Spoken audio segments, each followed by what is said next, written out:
Mara era o tânără care mergea mereu cu spatele ușor aplecat și pași greoi, de parcă purta pe umeri toată greutatea lumii.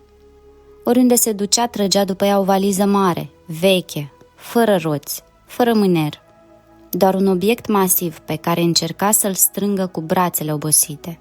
Fiecare pas o trăgea înapoi. Oamenii se uitau la ea cu mirare, iar unii chiar o întrebau: de ce car mereu valiza asta grea? Nu pot să o las, spunea Mara, este parte din mine. Dar nimeni nu știa ce se afla înăuntru. Nu o deschidea niciodată, de teamă că tot ce era acolo să nu o lovească din nou. Ani de zile a dus-o peste tot, simțind amar că povara devenea tot mai grea. Într-o zi, o bătrână cu ochi blânzi s-a apropiat de ea. Pare atât de obosită, draga mea, i-a spus. Ce ai în valiza asta? Doar lucruri care nu pot fi lăsate în urmă, zise Mara. Lasă-mă să văd, a zis bătrâna.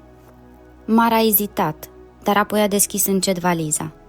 Un vânt rece a izvorât din ea, purtând cu el frânturi de amintiri, cuvinte grele care i-a fost aruncate ca pietrele, șoapte pline de trădare, lacrimi vărsate în singurătate, eșecuri care au făcut-o să se simtă mică. Era plină cu ani întregi de durere. Ai dus povara asta prea mult timp. Crezi că dacă o cari cu tine, lucrurile se vor schimba? Mara a tăcut, nu știa ce să spună. Dacă ai ține un cărbune încins în palmă, ce se întâmplă? A întrebat bătrâna. Mă arde, a spus Mara confuză. Dar dacă nu vrei să te mai ardă, ce trebuie să faci? Mara a tăcut. Apoi, privind drumul din fața ei, a început să scoată fiecare amintire dureroasă din valiză. Una câte una. Le-a lăsat să plece, ca pe frunzele duse de vânt.